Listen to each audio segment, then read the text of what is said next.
A/B testing your lead gen campaigns for better results. Outbound isn't getting easier, so your process has to get smarter. Most outbound teams are still operating on best guesses.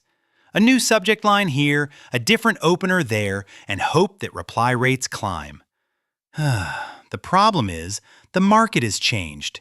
Buyers are fatigued, inbox filters are stricter, and generic messaging is punished faster than ever. If you want consistent meetings, you need a system that improves on purpose, not by accident. A/B testing is that system. In B2B lead generation, it's how we prove what actually drives outcomes. Positive replies, meetings booked, and pipeline created, without relying on anecdotes from a good week. Done right, even a small lift becomes meaningful when it's multiplied across thousands of touches from an SDR team or an outsourced sales team. The opportunity is real. Nearly 65% of businesses that systematically use A/B testing tools report conversion improvements of 10% or more. That's not a cosmetic win. It's more meetings from the same list, the same reps, and the same budget, which is exactly what modern sales outsourcing and outbound sales agency programs are built to deliver. Why A/B testing is the competitive advantage in B2B lead gen. If your competitors are optimizing outbound with data, good writing alone won't keep up. Globally, about 59% of firms run A/B tests on email marketing, and in the US, that number jumps to 93%. That means your cold email isn't competing against guesswork, it's competing against iteration and measurement. Those gaps are why we treat A/B testing as a core operating rhythm, not a one-time project. When the average reply rate sits around 5.1%, but top campaigns can hit 20 to 40%, the difference isn't luck. It's relentless testing of hooks, ICP assumptions, and follow-up sequences. The best part is, you don't need a data science team to compete. You need discipline. One variable per test, consistent audiences, and a North Star metric tied to pipeline. When leadership treats experimentation like a quota-bearing activity, because it is, performance compounds month after month. What to test first? Start where revenue moves. In B2B, the highest impact tests usually sit closest to the buyer's perceived risk and value. That's why we prioritize offer and CTA tests before polish tests. Because book a demo versus want a quick email with 3 ideas can change the entire conversion curve.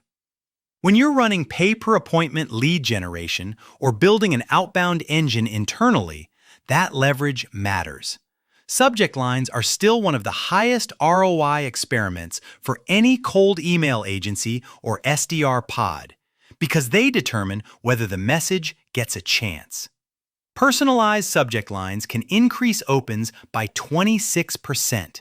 And subject line A/B testing has been associated with improving email conversions by 29%. Just as important, some analyses show simple subject lines can generate 541% more responses than creative ones, especially when the body copy is direct and congruent with the subject. Follow-ups are another under-tested lever that frequently outperforms rewriting the first email.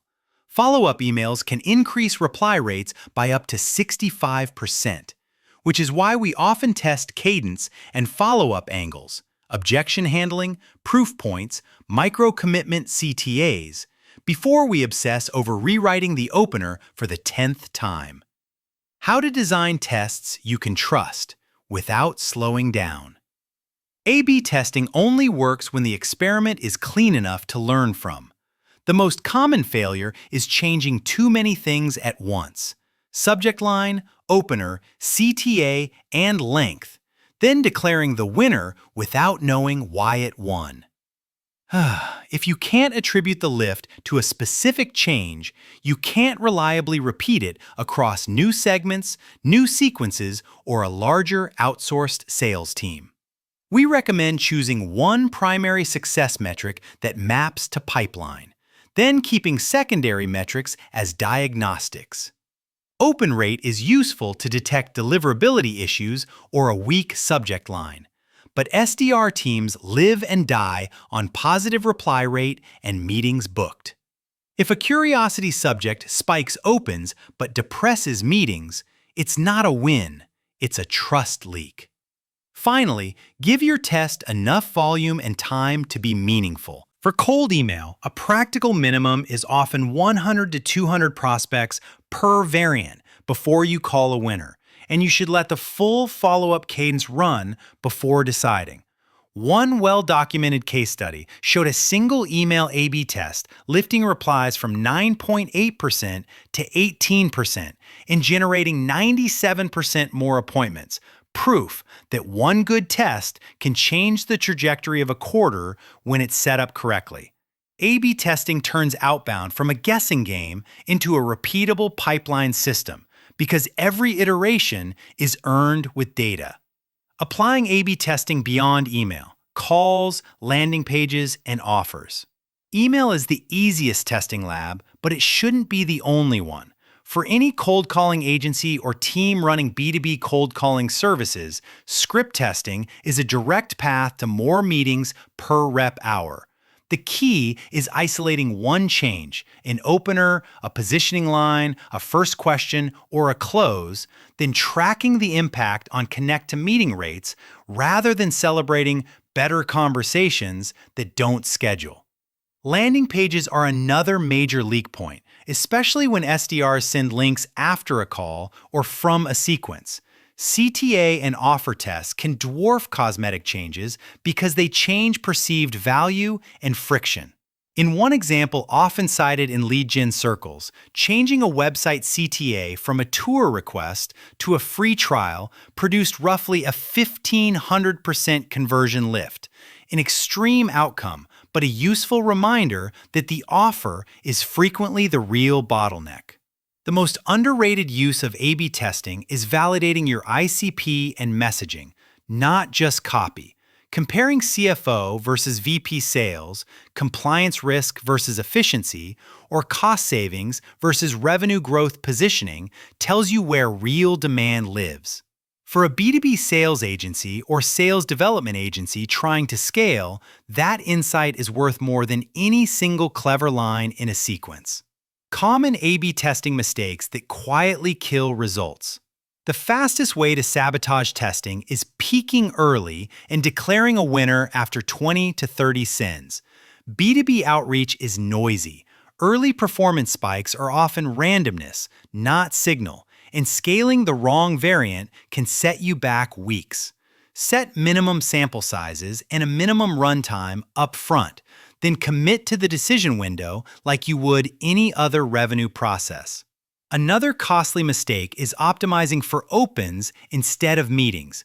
It's easy to write a subject line that gets opened, but if it mismatches the body, reply quality and meeting rate suffer. Use open rate as a supporting metric and judge the winner on positive replies, meetings booked, and SQLs created per 1,000 touches, especially if you're managing a sales agency program with hard pipeline targets. Finally, don't blame messaging when the real issue is list quality or deliverability. If your domain is compromised or your targeting is loose, every variant will look bad and you'll draw the wrong conclusion. Before you test, validate list hygiene, verified emails, and tight ICP filters. Then document results in a shared playbook so learnings compound instead of living in one rep's inbox. Build a weekly experimentation rhythm that SDRs actually follow. High-performing teams don't test when they have time, they schedule it. A lightweight cadence works. Keep one active test per sequence or script. Launch a new test weekly or bi-weekly, and reserve 15 to 20 minutes in your pipeline review to decide whether the variant becomes the new control. That single habit prevents the classic pattern where outbound performance drifts until someone panics and rewrites everything at once. Buy-in is easier when SDRs can see the win. Share concrete outcomes, like an A/B test that nearly doubled replies to 18% and drove 97% more appointments, and involve reps informing the hypothesis. When the team sees experimentation as the fastest path to hitting quota, not extra admin, the process becomes self-reinforcing. Tooling matters less than process, but it should support consistent naming, clean splitting, and reporting. Most engagement platforms can A/B test email, and most dialers can tag call scripts. What matters is a single reporting view managers actually review.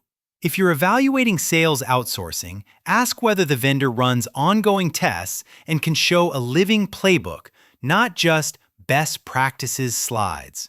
Not just slides. Next steps: turn small lifts into a predictable pipeline engine.